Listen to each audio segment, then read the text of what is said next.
أبت حلفك إثيوبيا نحن ونكو باي ذا واي ناتنا مرحتون كهذا يوحنس جمبركا سترينج إثيوبيا خمسروتي يوم لحيلهم جن أيقونة وشتا أسرة هاجريا إثيوبيا وشتا بتنتن زلت هاجريا فتصيما تعاقف تركيا تحقف زي تخل عادية تونزلا نحنا تسجعنا حزبي إرتراءيو حزبي إرتراء حالي من قصون كولد سلزخانة تسجعنا حزبي إرتراءيو بحري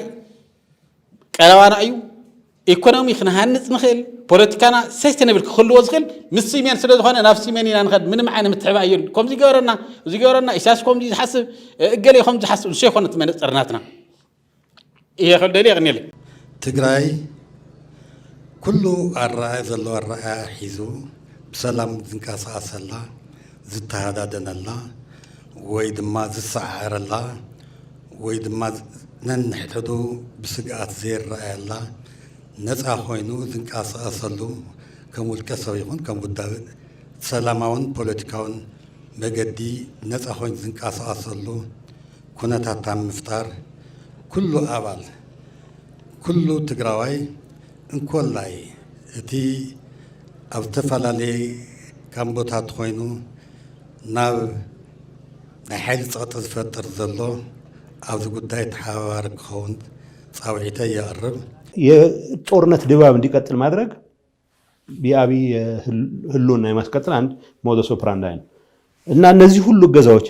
እነዚህ ሁሉ ትርምሶች የዓለም ሀገራት ምንድነው ይፈጠር ያለው አሁን ስፔኩሌት ማድረግ ይችላል ያሳውለት ነጥቦች የተወሰኑት ቫሊድ ናቸው ላንዱ ይሰራል ላንዱ አይሰራም በዋናነት ግን እኛ በፎሬን ገዛ ላይ አሜሪካኖች ሌሎች አውሮፓውያን የትግራይ ህዝብ ስቃይ ዓለም እንዲያውቀው ማድረግ ረገድ የትግራይ ህዝብ የሁማኒቴሪያን ክራይሲስ ዓለም እንዲያውቀው ማድረግ ረገድ ያረጉት ገዛ በጣም መመስገን ያለባቸው ናቸው ከዛ ውጭ ፖለቲካሊ የሚይዙት አቋም የተወላገደ እነሱ አለን የሚሉት የተረጋጋች ኢትዮጵያን መፍጠር ይላሉ ሁለተኛ ሪፎርም መቀጠል አለበት ይላሉ ሁለቱንም ለማስፈጸም ካለው ጥቅም አንፃር መዝነውት ወጣ ቋንቋ ይዘው ሲንቀሳቀሱ አታያቸው በዛ ምክንያት በዚህ ግርግር ውስጥ የሚፈጠሩ ክራኮች አሉ በእነዚህ ክራኮች የሚያመልጡ ኢምፖርታንት ዲቴይልስ አሉ ብዙ ነገሮች ያመልጣሉ ከነዚህ ውስጥ የአብይ ነፍሰ ገዳይነት የአብይ ጄኖሳይድ ፈጻሚነት ትግራይ ላይ የተጫነ ከበባ አለ ትግራይ ላይ የታወጀ ጄኖሳይድ አለ ተጠያቂነት መኖር መቻል አለበት እነዚህ ነገሮች መመለስ መቻል አለባቸው እነዚህ እስኪመለሱ ድረስ ትግላችን እንቀጥላለን ኦፍ ኮርስ እንቀጥላለን እነሱ ምን ጠበቁ ምንም ጠበቁ አሁን በወታደራዊ መስክ እንቀይሯለን ብለው ያሰቡት ነገር መቀየር እንደማይችሉ ከማሳየት ውጭ ሌላ አማራጭ የለንም ሰው ሰብስበሽ ስለመጣሽ ኮንፊውዝ አርገሽ ስለመጣሽ እነ ማነው ካሳዬ ጨመዳ ግንባር ሄዶ አስብ እንግዲህ ማለት ብቃት ያለኝ ጀነራል ነኝ የሚል ስለራሱ ሲያወራበት ቀኑን ሙሉ የሚውል ሰውዬ ግንባር ሄዶ አተኳኮስ ነው የሚያስተምረው አተኳኮስ አይን ትክክል ነው መተኮስ የማይችል ሰራዊት ሰብስቦ ነው የመጡት 3 ቀን ያሰለጠችን ሰው ምን ብሎ ነው ተኮስ የሚችለው የኛ ልጆች 3 ቀን አሰልጥነን ሌላ ነገር ላይ ብቻ ተተኩሩ ያው ተኩስን እንቅስቃሴን መምራት ነው ጽባህ ይሁንሎሚ ሰራዊትና አይና ከነጣናኸር ጽባህ ይሁንሎሚ አጎነ ሰራዊትና አይና ደው ክንብል ጽባህ ይሁን ሎሚ ሰራዊትና ንምብታን ዝግበር ኩሉ አይነት ምንቅስቃስ ክሳዕ ሕጂ ሸለሊልና አይና ክሳዕ ሕጂ ጽባህ እንድሕር ጽባህ ፖለቲከኛታት ከዕሪቦ እዮም እናበልና ተጸቢና አይና ድሕር ሕጂ ግን ከምቲ ብዝተፈላለየ መንገዲ ዝተገለጸ ሰራዊትና ክነድሕን ኢና እዚ ሰራዊትና እዚ ክባር እዩ ሰራዊትና ኣብዚ ዘለኹም ሰራዊት ኣባላት እውን ልዕልማንም ክባር ምዃንኩም ክትፈልጡ ኣለኩም ኢትዮጵያን ዘሎ ኩነታት ከናበይ ከምርሕ ይኽእል ምስ ናይ ውዕሊ ፕሪቶርያ ተተሓሒዙ ሕዚ ዳርጋ የለን ማለት ካልኦት ኢቨንት ውዕሊ ሽሙ ዘይለዓለሉ ኩነታትን ሃዋህውን ይበዝሕ በተግባር እውን ፈሪሱ እዩ ታንተ ንልዕሎ ዝነበርና ምስዚ ተተሓሒዙ ኣብ መንጎ ክልቲአን ዘሎ ጉዳይ ምስ ናይ ቀይሕ ባሕሪ ኣጀንዳ ተተሓሒዙ እዚ ናይ ቀይሕ ባሕሪ ኣጀንዳ መንግስቲ ኢትዮጵያ ዘልዕሎ ዘሎ እዚ ናይ ቀደም ዝነበረ ብደርጊ ግዜ ዝለዓል ኤርትራ ንምድምሳስ ትግራይ ንምድህሳስ ዝብል أجندة نسويو زكاة زلوا حزق دما بقلبات وتقرأي نبدمساس إيرتران مدهساسيو يلام ونزل على اللومو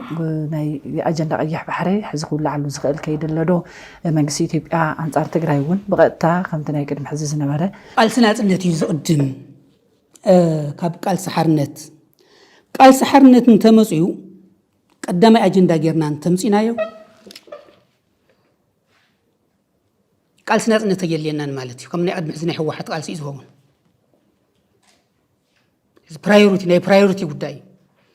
أنا قد من النت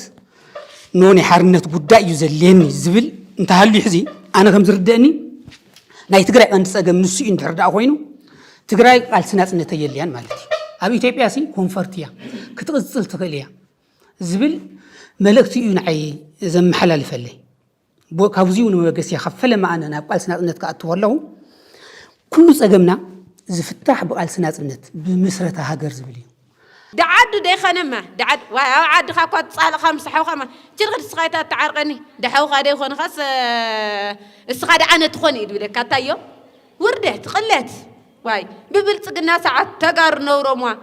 مس بلتقنا خوينهم نسرح عصف أنتم أبي نو أبي يود نو ندعي واي أم دنه واي في اللي تيجي زارهم بلايتو هالسواي ندعي إنه خلوا جين ناقز يا قداي ده دم تجراي إيش الفوس يقري سلازي وده هو حتنا بقى سرعهم سرح لنا بقى سرعهم سرحوا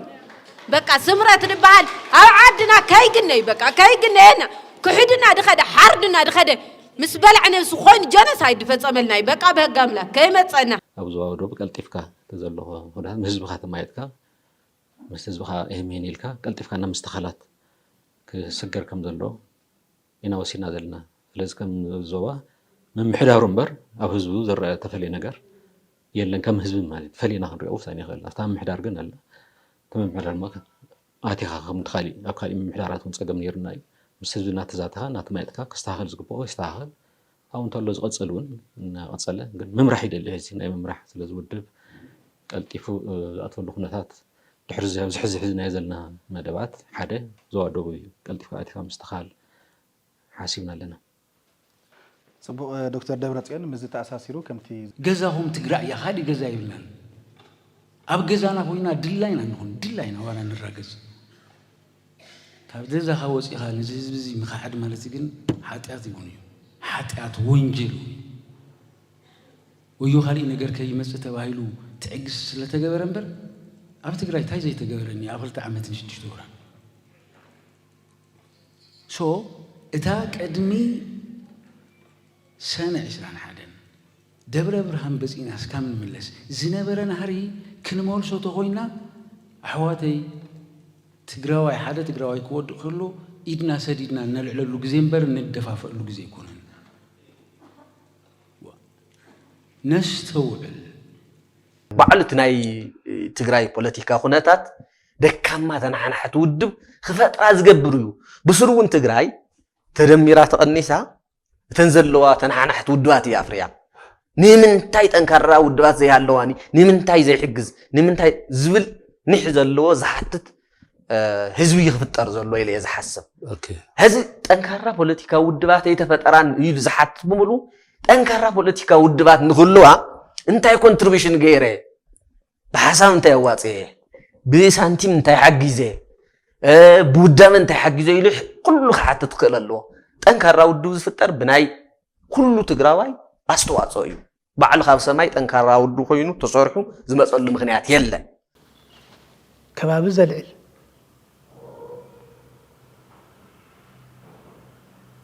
كباب مس كباب خجاجو ذكبر كيداتات حساباتن زين صبارق سخاتون ميدياهم قالت لهم ميدياتاتون عجبك بحال ذلوا خبابن هزبن كجاجو ذكول حسابات كم زراب نقطن نهزب تقراي ود نبحال زمس انبر نهزب تقراي ذبتن أي تكم حادنت ولد ولنا يو أيكون نتفتر حادنت فتروز كلهم عينتات ننقص أسرحة حبيرنا نسرح زو كله قيح تسألمتي ملامل مسودة ناس ሰራዊት አይደለና ሰራዊት ይውጽልና በጣም ካብድና محفر ይባይዘው محفر በጣም محزن ለይ ክንደይ ምስተወደስ ድሮ ኻድዕናዮም ድሮ ጸልምናዮም ማለት እዩ እዚ بحقي بأصل نفس خوينا وسمولي عزوا لونا مالتي توم سراويت ناس توم دنهيم ناتهم موتانكو ناتهم سواتكو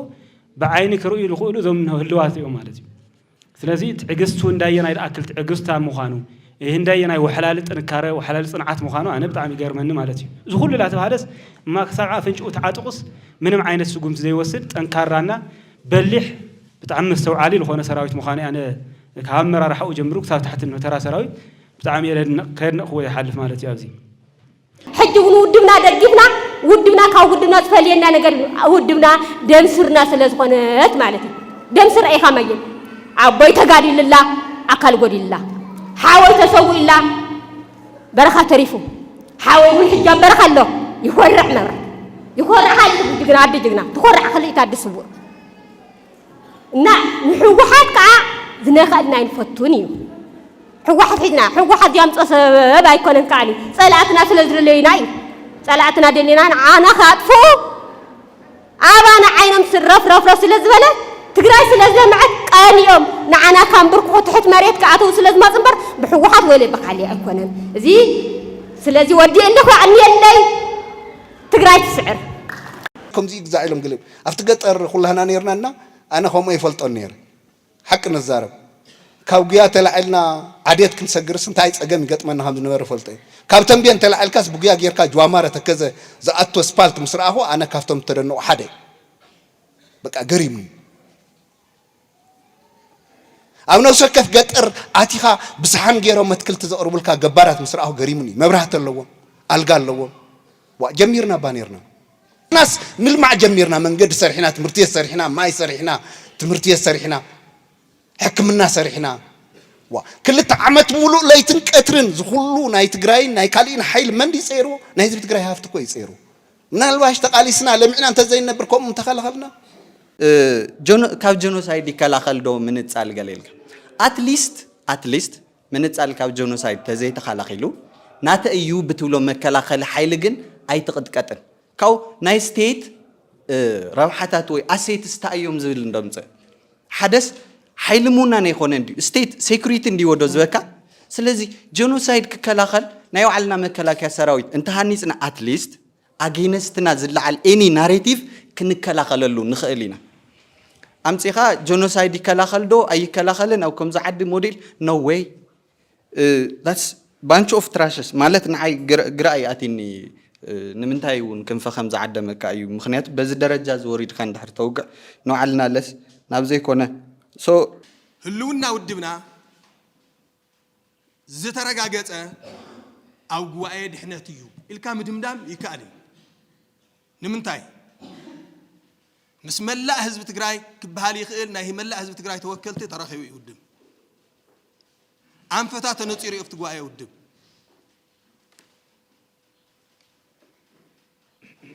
لمرحو اكلات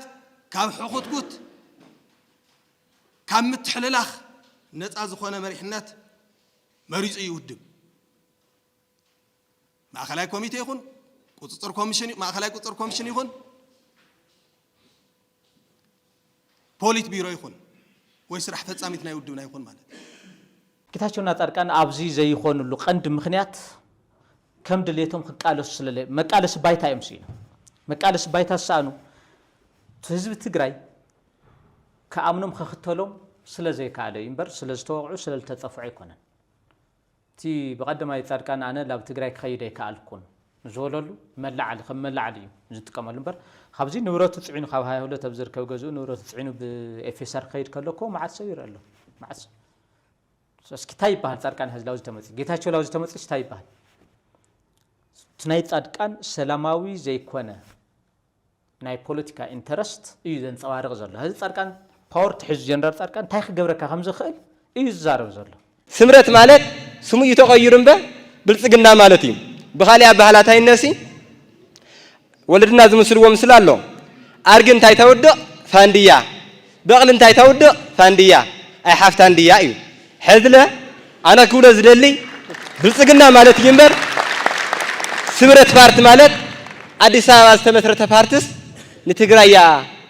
ገዛ ውዱ ኮይነስ ክመርሕ ምሕሳብ እዚ ከባዶ ዝተልዓለ ሓሳብ እዩ ብተፈጥሩ ሕሸት መሪር እዩ ሕሸት መጀመርያ ብጣዕሚ ይከቢድ ብጣዕሚ ይረዝም ድሓር ዝቀልል እምበር ሕዚ ናዳናገሩ ኣብ ዘይኮን ዘእትውና ዘለው ልቢ ክንገብር ኣለና በተለይ ወጣታት መንእሰይ ዘለና ክንሓስወሉ ክነስተንትነሉ ይግባእ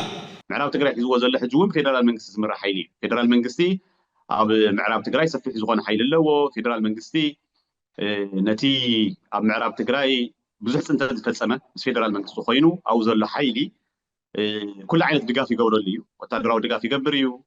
ኣፍልጦ እውን ሂብዎ እዩ ኢንዳይሬክትሊ ፍልጦ ዝሃበ ሓይሊ እዩ ስለዚ እቲ ፌደራል መንግስቲ ምዕራብ ትግራይ ሒዝዎ ከም ዘሎ ርዱእ እዩ ስለዚ ኣብ ፌደራል መንግስቲ ቁፅሪ ሓደ ምዕራብ ትግራይ ንኸይምለስ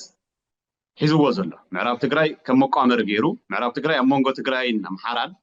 ናይ ጎንፂ ማእኸል ገይሩ ክቕፅል ዝጥቀመሉ ዘሎ ኣብይ ኣሕመድ ምዃኑ ሰፊሕ ምትእማን ኣሎ እዚ እዩ እቲ ማሕበረሰብ እውን ኣብይ ኣሕመድ ይሒዝና ወይ እቲ ብልፅግና ኦሮሞ እዩ ሒዝዎ ዘሎ እቲ ምዕራብ ትግራይ ንኸይንምለስ እውን ዝደሊ ዘሎ እሱ እዩ ዝብል ርድኢት ኣሎ ናይ መጀመርያ ዝሰርሖ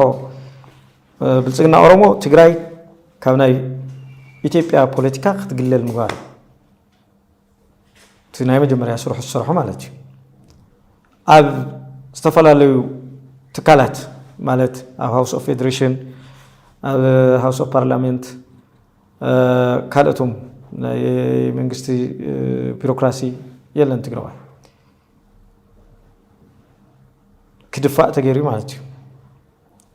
ሓደ ሰባት ኣብ ቤት ምክሪ ዝነበሩ ሰባት እኮ ባዕሎም ከምዚ ገይሮም ክብል ይኽእል ተደፊኦም እዮም እሺ ኣብኡ ዝነበሩ ባዕሎም እንተኮይኖም ኣብ ሲቪል ሰርቪስ ዝነበሩ ከንታ ኮይኖም እንታይ ገይሮም በብክልተ መስመር ተዋሪሮም ተጋሩ ናብ ዝኾነ ሓላፍነት ከይመፁ ንምንታይ ተገይሩ ዝብል እዩቲ ኣገዳሲ ሓሳብ ዝኸውን ማለት እዩ እቶም ትማሊ ናኽብሮም ዝነበርና መራሕቲ እቶም ትማሊ ኣብ ፅላል ሕወሓት ኮይኖም ድጋደሉ ዝነበሩ መራሕቲ ካብ ሕወሓት ወፆም ምስ ጠለሙ እንታይ ከም ዝኾኑ ርኢናዮም ኣለና ማለት እዩ ኣብ ዓለማኻ ምፅናዕ ትደዓበይ ሃፍቲ እዩ ዓላማኻ ኣብ ዋጋዕ ደጋ ምውዓል እቲ ድኻፍአ ክፍኣት እዩ ትጓሓፍ ዝበሃል ተግባር እዚ እዩ ስለዚ ኣብ ሕወሓት ውሽጢ ኮይኑ ትወደበ ይኹን ብብርኩ ድሎ መሪሕነትና ይኹን ካፍትና ትማሊ ተግባሩ ትቆጥቡ ላፍታና ህዝቢ ናብ ምግልጋል መደቡ ከኣቲ ህዝቢ ማእኸል ክገብር እዚአንም ብስራሕ ከካሕስ ሕዚም ዳግምና መልእኽቲ ክነሕልፈሎም ንደሊ ብሔራዊ ሓደጋ ናይ ስርዓት ሓደጋ ኢሉ ዲፋይን ጌርና ዘሎ ናይ 4 ኪሎ ስርዓት እዩ ናይ ኣስመራ ኣይኮነን ናይ 4 ኪሎ ስርዓት ሲ ክወቅዖኩም እየ እዩ ዝብለና ዘሎ ከጥፍአኩም እየ ዝብለና ዘሎ ናይ ኣስመራ ስርዓት ኣይኮነን ከምኡ ዝብል ዘሎ ህዚ እየ ዝብል ዘሎ ትማሊ እንታይ ገይሮም ክልቲኦም ገበን ዝፈፀሙ ስርዓታት እዮም ኣብዚ ምንም ሕቶ የለን ክልቲኦም ገበነኛ ስርዓት እዮም ስለ ናይ ትማሊ ዘይኮና ዘወገዘልና ስለ ህዚ ዘለዎም መርገፂ እዩ ነቲ ህዝቢ ትግደስ እንድሕር ኮንካ ትግራይ ክትሰዓር የብላን ዝብል ቅዋም እንተልይኳ ግን እየ ዝብል ዘለኹ ኣነ ሕዚ ናይ ኣስመራ ቅዋምን ናይ ኣዲስ ኣበባ ቅዋምን ሲ እንታይ ዘነፃፅር ኣለዎም እንታይ ኢኻ ትብል ዘለኻ እዩቱ ሓደ ህዝብና ግልፂ ክኾነሉ ዘለዎ ኣስመራ ካብኡ ሓሊፋስ ሰሜናውያን ክንተሓጋገዝ ዝግባኦ ክንተሓጋገዝ ኣለና ናብ ዝብል እያ ትኸ ዘላ ክወግዐ ክሪአኩም እቲ ናይ ፅምዶ ውፅኢታት ንሪኢ ኣለና ብዝተወሰነ መንገዲ ኣምና ገነሰይ ዝተወድአ ጉዳይ እዩ በቃ ፐርፌክት እዩ ክብለካ ይክእል ንሱ እውን ግን ፅቡቅ ጅማሮታት ንዕዘበሉ ኢና መለክዒ ህዝቢ እዩ መለክዒ ብሄራዊ ረብሓ ህዝቢ ትግራይ መለክዒ ናይ ትግራይ ረብሓ እዩ ካሊእ ኣይኮነን ካሊእ ትርፊ እዩ ሶ ኣብ ዘላንበሳ ዝነበረ መሬት ምምሕያሽ ገይሮም ኣብ ኢሮብ እውን ብተመሳሳሊ ህዝቢ ተመሊሱ ናይ መሬት ምምሕያሻት ተካይዱ ኣሎ ካሊእ ባድመ ከውን ኣብ ቀረባ እዋን ከም ዝጅመር ኢንፎርሜሽን ኣሎ ሶ ኣትሊስት ውፅኢቱ ኣብ መሬት ንህዝቢ ተረባሒ ዝገብር ውፅኢት ሒዙ ይመፅእ ኣሎ እዩ ሰቡ መንፅር እቲ ምስ መንግስቲ ኤርትራ ዝግበር ዘሎ ርክብ ውፅኢታዊ እናኾነ ይኸይድ ኣሎ ማለት እዩ እዚ እውን ህዝቢ ትግራይ ሒዝና ዘይንሰግሮ ሩባ የለን ዘይንድዮ ጎቦ የለን ንዓኹም ሒዝና ኣይና ኣብዚኣ ባፅሕና እኒአና ሕዚ እውን ህዝቢ ጨርጨር ኣቦትኻ ምዃንካ ምንም ጥርጥር የብላን ገምጋምና እዩ ኣቦትኻ ኢኻ ምስ ውድብካ ኢኻ ትቃለስ ኣለኻ ሕዚ እውን ንእሽተይ ዝጥርጥሮ ከይትሽክሉ ከምዚ ንጎሮም ዘይኮነስ እዞም መራሕትና መፅኦም እኒአው ትማሊ ዝሃብዎ መግለፂ ኣሎ ነሳድዶ ሰብ የብልናን ንኣስሮ ሰብ የብልናን باستفلالي من قدي دارقاكم مملاس جميرة من يو حدوقو بيهن مهينين لأينا نسوم زخرون زي تقبر سعري اللي حزون كقبر يزلو زي أجرني ما زي أجرنا أنتيلنا بمسارات كخون سلا زي خل حزن دقنا زانا عميس أويسي طورنت لجرنا ياس تجاجي أيامه لو مسلك عيخا مدمر لك عيون المراحي بموجنا دستني أيانا مالتيو سلازي تجاجي سلالينا ورقم مالتيو بونا يجيرو يوصل للنور خويا كي استوعيله بسميتاو لي خون خص بسليتاو خيدس للنور خويا سلالو خنا لايو زخلو اودو او تفلالي النار تايد بال بجيجا تسليف النار تمليسوس احنا عاوز احنا لنا مالتيو እና بزعوا حدነት ناس حزله مدرخ كتصبب يخيل يو لخنا انت ችግራት كገጥመና ይخيل يو ናጋግን ናጋት መጽ ትግራይ ግን ከምዛ حزله حلفنايا أتصبقنا نحل فاينا مو أو زلنا من أسي نزنا حسبنا قال سنا نتنكر يكون فيدرال منجست قال أنا خد سنتس حق منجست بزي فقدو طرح زي كونس ناي عالم حق بزي فقدو عقباب مش ناي دق حيلتات تم حاجي يشفنا تخوينو نحنا مواطو خنقلش مزد لنا يو حق زنا مزخ الحيلي ناي محزاي تفطراون سباون مسل لنا سلازي بازي مسرت إنا نخيد زلنا فانا نقر فلت زلو جن منجستات نايخلت يوم ناتنا مرحتن نايرتنا مرحتن يدوم خي توزدلنا لو قند مخنيات مسوع بريتوريا ناي مفراش خيد خينا خاخا فيدرال منجست مخنيات خي يفطر سلل دلنا بإليتات باكتيفيستات طرح غيرنا حزب مسزوي بعدو بسناي تبغسو بدليتو خراخوينا غيرنا حساب حزب مالتي زاسواي منجستات افلطو አለው ሚላይ አምን ለአነዝ ተዛረኩ ማለት ይሶ ብዙ መሰረትና እንخيد ዘላና በመጠጣት አለ ይሄን ያህል አስተዳደር የተባሉ ሰዎች 100,000 በጀት እየተበጀተ ይሻላሉ የተባሉ ከገርጀሌ እስከ ሰሌኖ ያሉ 4 እና 5 የሚሆኑ ሰዎች 100,000 እና ሀፍቱ ኪሮስ እጅ ተበጅቶ ነው ሁላ አንኩልል የሚል ያለው ይሁላ አንኩልል የሚል ያለው ሁሉንም ደርሰንበታል ግን የሆነ ይሁን ይሄ ህዝብ እኔ በሰሌኖ ህዝብ አሁንም ጥር የሚል ነገር የለም ቢሆኑ 6-7 ሀላይ አንስተው እንዳሉት እንክርዳዶች 6 እና 7 ሰዎች ናቸው እነዚያ አንድ እንኳን መጥቶ ቢሆን እኛ ነገሯቸው ብለን ቆይ አቁመን መንገር እንችላለን ካሁን በኋላ የኛ ስራ እንጂ የበላይ አካል ስራ አይደለም የማንንም ስራ አይደለም እንኳን ብርሃኗን ጨለማዋን እንኳን አገኘናት ፊት ለፊት እንኳን ለመነጋገር አበቃን ኹይና ዝውጅ ዘሎ መንግስት ኢትዮጵያ እዩ ትግራይ ይኮን ቲፒኤልኤፍ ይኮን ጊዜው ምሕዳር ይኮን كم زين يقول زلنا منقص إثيوبيا أيو خطفكم يزول زلوا زبل ما خنا قالوا عن كلالنا وحفر زلوا منقص إثيوبيا أيو نوت تجراي سلام يزول زلوا so بدفرت خن نزارب لنا بوليتيكا نياتات نزاربينا تبيلف سومن مجلس يوصيكم تولتو ግን ምሁራት ካ በቃ ኦብጀክቲቭ ዝኾነ ታሽሙ መብረና ሀብኩም ጦረኛ መንግስቲ ፖሊሲው ዘፈጽም በኹይናት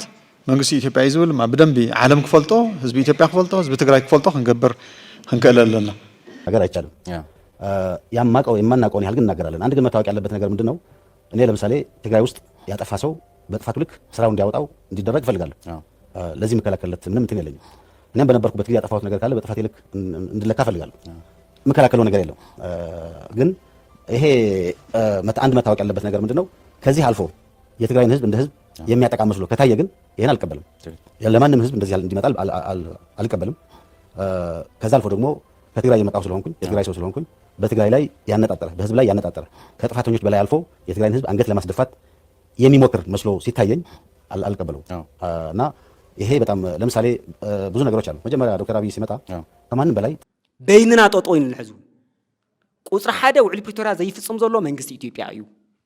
እዚ ዘይፍጽም ተኮይኑ ከም ውልቀይ ምዝኾነ ይኹን ሓይሊ ብውልቀይ ናይ ምሕባር መሰለለን ምዘዋፀን አንቶ ይግለጽ ነይሩ ኤርትራ ናይ ኤርትራ ሃገርነ ዘይቅበል ኣብ ኤርትራ 9 ብሄራት ኣለዋ መንግስቲ ኤርትራ ዝበለን ማለት ኣብ ትግራይ 3 ብሄራት ኣለዋ ትግርኛ ጥራሕ ኣይኮነን ዘሎ ትግርኛ እዩ ዘሎ ኢሉ ሒዙ ዝንቀሳቀስ ሓይሊ መጽ ይኽእል እዩ ትግራይ ሶብ እዚ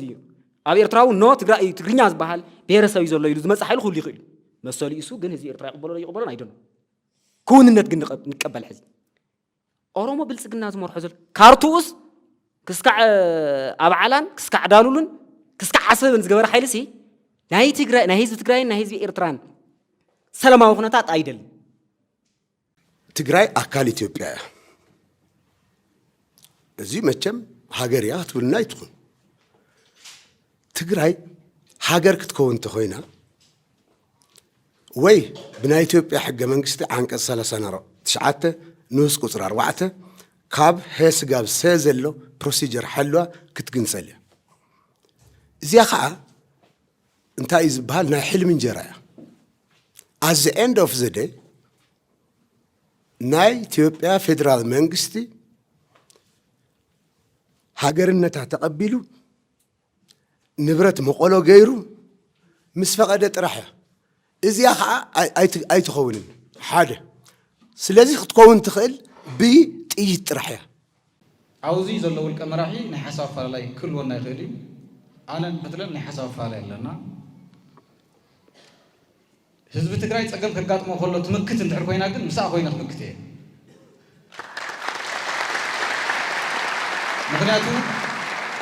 ምክንያቱ ኩላትና ደቂ ሓንቲ ብሄር ኢና ሓደ ዝገብረና ዝጠምረና ፅላል ትግራዋይነት ዝበሃል ፅላል ኣለና ኣብዚ ዝሕጭጭ እንተልዩ ደጋጊሙ ንባዕሉ ይሓስብ ዘሎ ኣነ ይኮንኩነ ብተጋጊ መስመር ዘለዎ ገና ኣብዚ እናሃለና ሽማሽም ምሃብ ዝጀመሮ ብሶሻል ሚድያ ይርአ ነይረ ብሓደ ክንዓስል ከለና ልቦም ነግ ፈረግ ዝብል ንሳቶም ሕማሞም ይምርምሩ ንሕና ኣውራይና ኢና ዘለና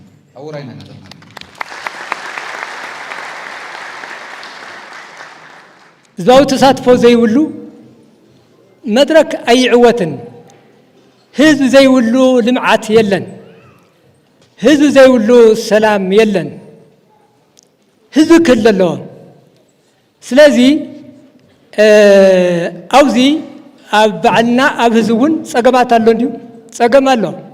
ኣብ ጥርናፈ እውን ፀገም ኣሎ ኣብ ህዝቢ እውን ፀገም ኣሎ መጀመርያ ህዝቢ ከም ህዝቢ መጠን ክቅፅል እንተኮይኑ ህልውና ህዝቢ ቅድም ቀዳድም ህልውና ህዝቢ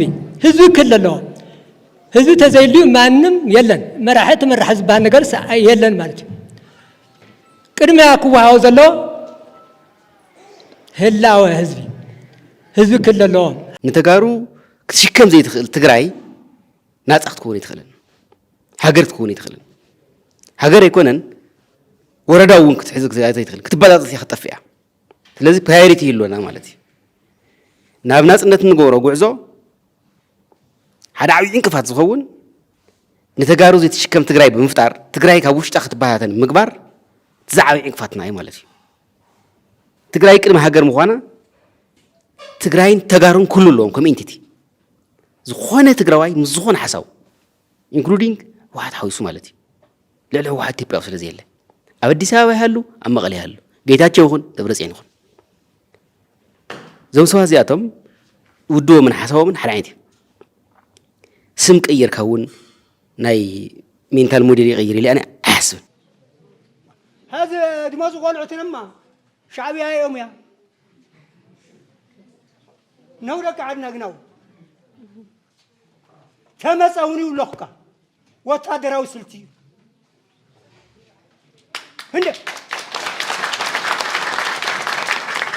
هند بالايم قدنا نيرو ببارك غيرنا كوينا سودان ناتي نيرنا 7 شوعاتي تعاصينا ها بجانا غيرنا بناعنا مريتاتينا ليش سنكلنا نقر زلو سيلازي صفرنا هارينا لا حبرة سمنيته نحقق دي خنات تقول لك نحن تجري كم بيرس عمنا يوتيوب بس رعت قيرات تحقق ديها تحطه نحن كنحقق يقولنا كشحز الحقنا يا أخلنا سلازي نايو عنا ستيت نايو عنا منجستي ناي حدا بير زل على بروجكت زل على اسبيريشن منجستي بحال ناي تبير تحلو منجستي تاغبر اتوم زول خايم انتو توصم نورها كم مواصو منجد صلما تغرو نورها بمولو رب حزر رغاق صلو ኣብ ኢትዮጵያ ዘለው ተጋሩ እንተ ሳኡ ዜጋ ኮይኖም ክንብሩ እንተ ስና ዓዶም ክምለሱ እንተ ኢንቨስተራት ክኾኑ ብሕጊ ክሰርሐሎም መንግስቲ ኮይኑ ክሕልዎም ብድሕሪቶም ኮይኑ እቶም አንተ ለውካዮም ትግራዋይ ተንቀሳቀስ ለውካዮ ድድሕሪኦም መንግስቲ ክህል ኣብ ዝደለይዎ ዓመት ክነግ ኣብ ዝደለይዎ عدي كنقدو كفتمو كمهارو تدحريو منجست كحليوم حزي ولومي ኢትዮጵያ كتفهم طرح يدلي سوق الميراكل عينت مدحانيت غير كاموسا دون جيغا يلامنال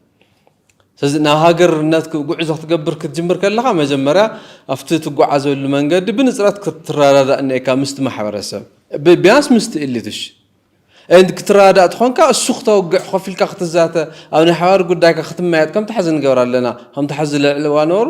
ኢትዮጵያውነት ድሕሽ ትግራዋይነትስ ተብል ይግበር ሓዲኡ ክሕደት ሓዲኡ ጽቡቕ ሓዲኡ ባንዳነት ሓዲኡ ጅግንነት ክኸውን የውል ሓሳብ እዩ ስለዚ